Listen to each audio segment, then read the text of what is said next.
And how long we been talking about this fight, y'all? Too long. Should have happened 3 years ago. Yeah. So it doesn't really do anything for me. If it happens, it happens. At this point, if it happens, it happens. Everybody looking forward to that fight in 2022. And every year that we do the show, what do I say to y'all? I say, okay, this particular year is over. What do we want to see the next year? That's going to be the star fight that everybody's going to be looking for. And what unanimously everybody said, the fight that everybody wants to see, especially like if you're a fan, is obviously the Spence Jr. versus Crawford matchup. Everybody had 147. We're going to see it. We're going to see Errol the Truth Spence and Terence Bud Crawford for the undisputed welterweight title of the world. When's the last fight that had this kind of anticipation about this kind of matchup? Well, as far as overall match is concerned, you got to go, I think, to Pacquiao Mayweather. That's the big key. I think that was when it had as much talk and hype going into it as any I can remember in the last few years. Terence Leonard won back in 81. I mean, 2 undefeated fighters.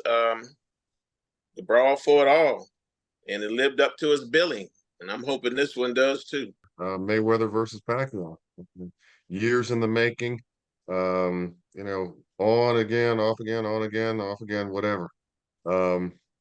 Finally they did it. And I think in terms of a fight, I don't think it necessarily lived up to the hype. That was part of the lead up heading into that bout. Hearns and Leonard was a dream matchup. But let me take you back to that era. Man, Duran Leonard won super hype fight. Leonard, Leonard was the Olympic darling and undefeated and, young up and coming fighter. And Duran was, hands of stone. And he would be that was supposed to be Leonard's big test. And that was supposed to be Duran's big test. And that fight was a great fight. Now, I don't know if I don't think it measured up to Leonard Hearns 1, but that was a heck of a fight. And y'all remember, Duran won that fight. Highly controversial fight.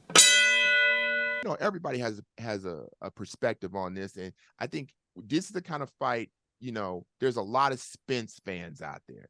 There's a lot of fans that would tell you how great Errol Spence is. And there's a lot of Terence Bud Crawford fans, and they'll tell you how great Bud is. But I'm going to ask you guys, what makes each fighter great? Spence, with the power that he has, and I think right now what happened is his ability to come back from the adversities he's had is going to be a big key here. But Spence has great power, great boxing ability, and I like both guys. They're great boxers, and I think it's going to be a fantastic match. But Spence's overall boxing ability, plus his ability to come back from adversity, is a big key to me. And his skill set is really second to none. If he's not in your pound for pound, I don't think you know boxing. If Errol Spence is not in your pound for pound, and you can say top 10, top 5, top 3, whatever you want to say, he needs to be up there. Andrew Council told me to look out for a guy named Errol Spence, that he was in D.C. at Headbangers running all of them out the gym. That eventually Barry Hunter said, hey, man, you got to slow down. And Spence told him, I only have one gear. And so Barry Hunter put him out the gym. And Spence told them, okay, well, I'll see y'all when it means something. And of course, years later, he met up with Lamont Peterson when it meant something. So Andrew Council told me about this guy, that high ring IQ, just enough power to keep everybody honest, superior boxing ability, agility, foot movement. He has the whole package. Jab, what do you like about Spence? I like his work rate throughout the course of a fight. I believe that that this is in part what he is planning on doing to, for lack of a better expression, wear down Bud.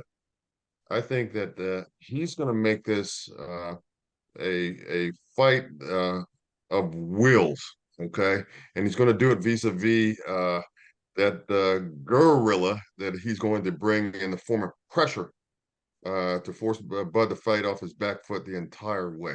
I'm in the can for Terence Bud Crawford, and I followed him at 140 and how he cleaned out the division down there, and how he's moved up to 147. And I think in some ways he's the mirror image of Spence. Tenacious, mean-spirited. He wants to hurt you. He wants to beat you up and get you out of there. But he's going to stand in front of you, and he's going to test your will as well. One of the things that I like about Bud is that he's got the ability to make adjustments better than a lot of fighters that I've seen in a long time. I think that he and one of the things that I really love about him is that once he figures you out, okay, that's when he really steps on the accelerator, the gas pedal, and really moves forward to really break you down and get you out of there. I announced Bud Crawford's second or third fight in his career in York, Pennsylvania. Back in the day, Chris Mittendorf was the promoter and brought me in. I saw nothing special with this guy. Of course, he got the victory because he's still undefeated. But I saw nothing special, unlike what I saw with Too Sharp and Sharmba and Holmes and Joppy. I saw something with those guys. I saw nothing with Bud. Just another ordinary fighter, so I thought. So his quantum leap is admirable. He's gotten better and better, and now he's great. I mean, his transition style from orthodox to unorthodox is seamless. Seamless. He can knock you out with either hand. Tell me who wins the super fight between Crawford and Spence, and why? I think that it'll be a technical fight, but I think in the end, Bud's got more tools that he can go to out of his bag to get the job done. I'm saying that all to say that I believe Crawford will beat Spence by unanimous decision. Spence, as Andrew Council had told me, was that guy prior to the car accident. Now, from my humble point of view and opinion, he's lost something. I don't know exactly what it is. He's still very, very, very good, but he was invincible to me, not even losing rounds prior to that car accident. So maybe he's lost some of those fast twitch muscles. I don't know. So to that point, I got to go with Crawford on this one. I got to go with Crawford. Okay. Crawford, Split decision. I'll say it'd be that close, but split decision. I think whoever's the aggressor early in the bout will take that down. That's what I'm saying. I'm leaning toward Crawford as well. I think Crawford, with his abilities to break you down, and again, the Porter situation is very telling to me as well. And I'm going with Crawford. Close decision, majority decision. I'm going with Terence Crawford. I cannot deny Spence's ability, and anybody can come from that horrific car crash and get back in that ring and execute a little bit. Is telling. It is telling, and we know that Crawford is a notoriously slow starter.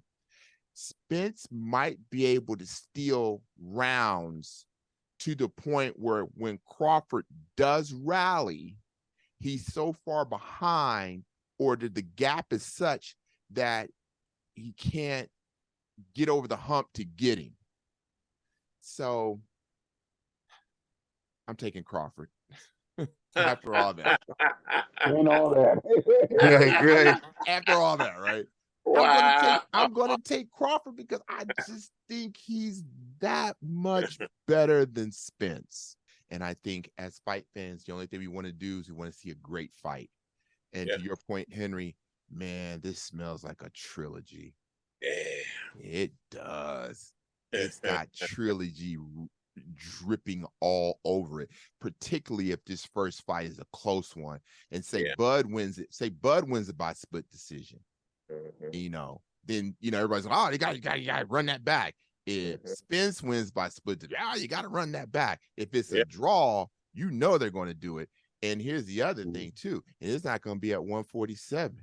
They might 54. fight at 154. Come on That's now. true. So that's going to do it for this thrilling edition of Round 6. I'm so glad that you joined us. Check us out on YouTube, and we'll let you know on different social media outlets when the show's coming up. Please check out my man, Gary Digital Williams, Boxing Along the Beltway, the Bible of Boxing in the DMV area. And check out my man, Juan Marshall, Pro Am Fight Talk. He's got all the news and what's going on in the fight world. And we'll see you next time on Round 6.